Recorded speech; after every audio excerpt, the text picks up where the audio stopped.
Hola, bienvenidos a un nuevo video. En este video vamos a hablar del desarrollo embrionario. El desarrollo embrionario son todos los procesos desde la fecundación hasta el nacimiento, los cuales los podemos clasificar en tres partes, que es el periodo preembrionario, que va de la fecundación a la tercera semana, el periodo embrionario, que va de la cuarta a la octava semana, y el periodo fetal, que va de la novena hasta el nacimiento. Recordando un poco desde el principio cómo se da este proceso, recordemos que del ovario va a salir durante el proceso de ovulación un ovocito secundario detenido en metafase 2 de la meiosis 2, la cual se produce la salida del ovocito y este mismo ovocito es retenido por las trompas de falopio en la parte más distal de la misma, en la cual se produce la fecundación. Esto quiere decir que es cuando el esperma y el ovocito o el ovario unen sus dos núcleos y da origen a la fase de la singamia, que es la unión pues, de los dos núcleos, y da como resultado al cigoto. Después del cigoto, una vez formado la célula, se produce la segmentación. Lo que ocurre en esta parte son múltiples y repetitivas divisiones mitóticas, a lo que lleva a un aumento muy drástico del número de células del embrión en crecimiento. A medida que viaja por la trompa, otra cosa importante es que se vayan fijando que aún conserva su zona pelúcida cuando viaja por toda la trompa de falopio, y que va de un estado desde 2 células, 4 células, 8 células, hasta que se multiplican.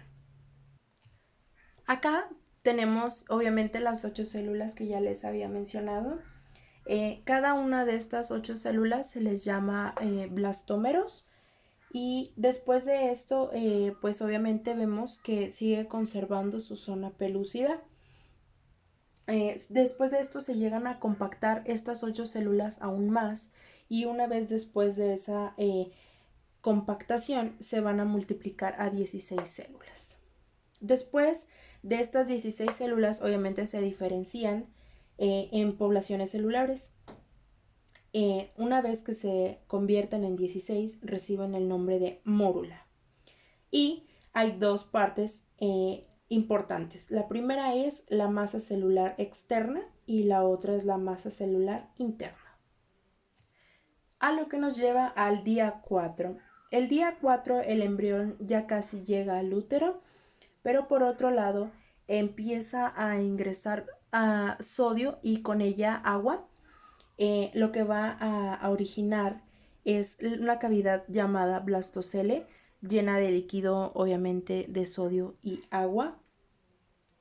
Ya en esta etapa hablamos de un blastocito que tiene su masa celular externa, que ahora se va a llamar trofoblasto, y su masa celular interna se le va a llamar ahora embrioblasto. Pero este embrioblasto va a estar en uno de los polos del blastocito. Bien, en el día 6, como podemos ver, el blastocito ya está en contacto con el útero y va produciéndose una parte conocida pues como la implantación. Esa implantación en términos generales ocurre en el tercio superior de la pared del útero. Recordemos un poco la estructura del útero. Primero está el perimetrio, después el miometrio y enseguida el endometrio.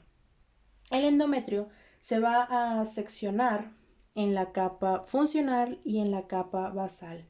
En la capa funcional es en la que el embrión se implantará, como podemos ver en el día sexto. Todo esto se irá y se encontrará en su fase secretora.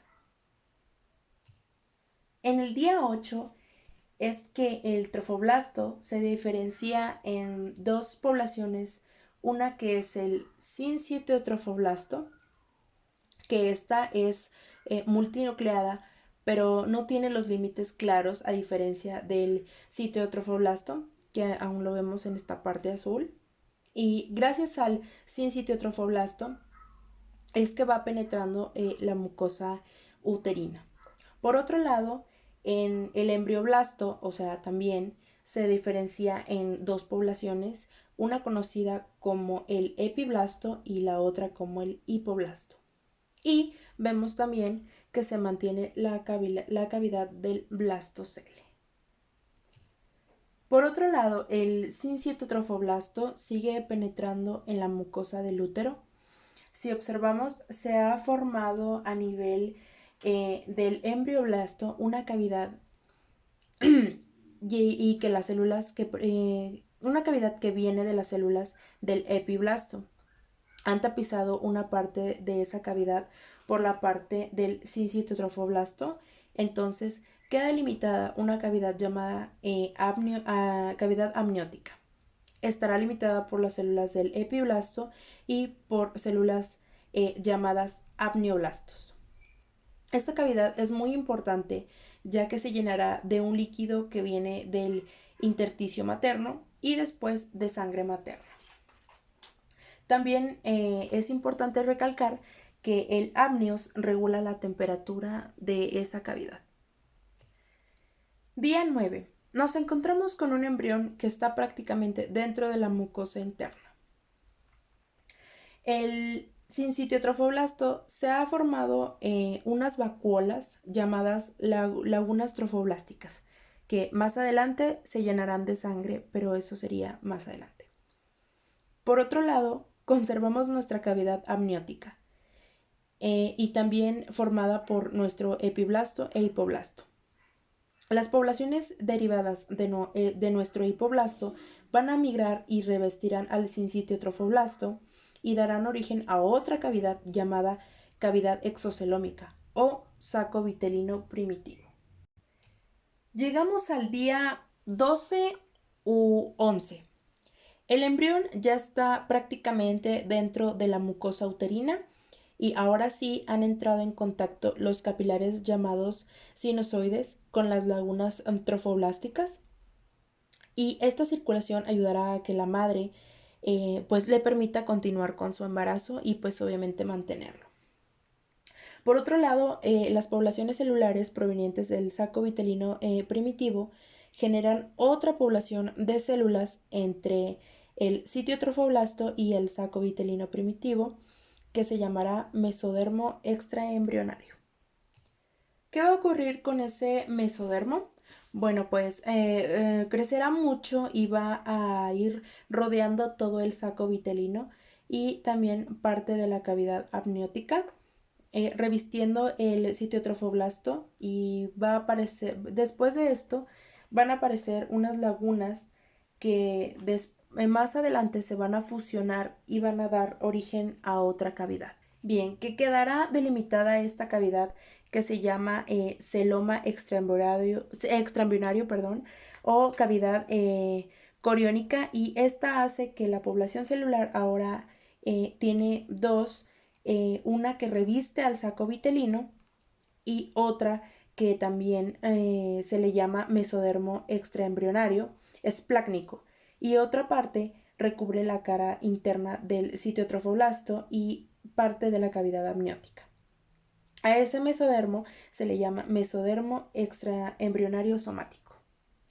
En el día 13 ha ocurrido que las células que provienen del hipoblasto han migrado de vuelta y han dispersado o desplazado al saco vitelino primitivo y ha formado a un saco vitelino definitivo. Obviamente seguimos teniendo nuestra cavidad amniótica y nuestra cavidad coriónica. Con el mesodermo esplácnico que recubre al saco vitelino y el somático que recubre al sitio trofoblasto y a la cavidad amniótica.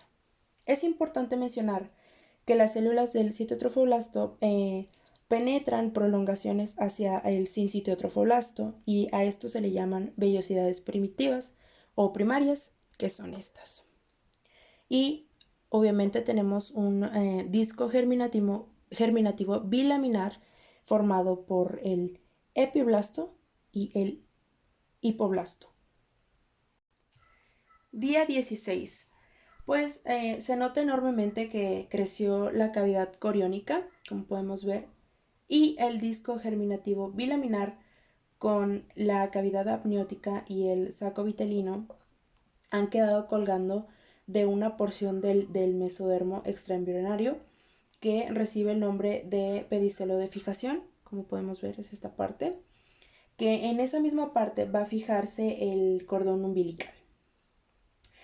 Seguimos teniendo nuestro mesodermo extraembrionario esplácnico que recubre al saco vitelino definitivo, y también tenemos nuestro mesodermo somático recubriendo la cavidad amniótica y la cara interna del citotrofoblasto. Pues en esta parte empiezan los procesos de angiogénesis y aparecen los vasos sanguíneos, que son en estas partes. Por otro lado, el disco germinativo bilaminar y el saco vitelino definitivo, se produce una evaginación hacia el pedicelo de fijación, formando los alantoides, lo cual es la última capa de nuestra membrana extraembrionaria. Otro fenómeno importante que ocurre durante la tercera semana es la gastrulación. En el proceso de gastrulación, el disco germinativo bilaminar pues pasa a ser trilaminar. Tenemos al epiblasto y por debajo al hipoblasto. Lo de abajo es el saco vitelino definitivo y por arriba tenemos la cavidad amniótica. En las primeras semanas del embrión es más o menos simétrico, pero cuando llega a la tercera semana empieza a ser un desarrollo más marcado de la región cefálica. Las células que provienen del epiblasto migran a lo largo de la línea media del embrión formando la línea primitiva y forma un cúmulo de células epiblásticas en esta porción de la línea primitiva conocido como nódulo primitivo. Entonces, si hacemos un corte transversal y hay que mirar al disco germinativo bilaminar desde un punto de vista frontal, ok, sería este. Me voy a encontrar que tengo el hipoblasto y el epiblasto por encima. En un proceso que se le llama o que se le conoce como invaginación, células que provienen del epiblasto se depositan por encima del hipoblasto y lo reemplazan. Entonces, ahora tenemos un epiblasto y un endodermo. Después se va a continuar con el proceso de invaginación y las células siguen cayendo del epiblasto y van a rellenar formando al mesodermo embrionario, como lo vemos en esta parte. Bueno, finalmente las células del epiblasto dan origen al ectodermo. Entonces pasamos de un embrión bilaminar a uno trilaminar, formado por ectodermo, mesodermo y el endodermo. Cada una de estas hojas pues dan origen a tejidos diferentes. Por ejemplo, el ectodermo da origen a la piel, el mesodermo a los músculos y el endodermo al sistema digestivo. Bien, pues esto fue todo del desarrollo embrionario de sus primeras 3 semanas. Esperemos que les haya gustado mucho y muchas gracias por ver el video.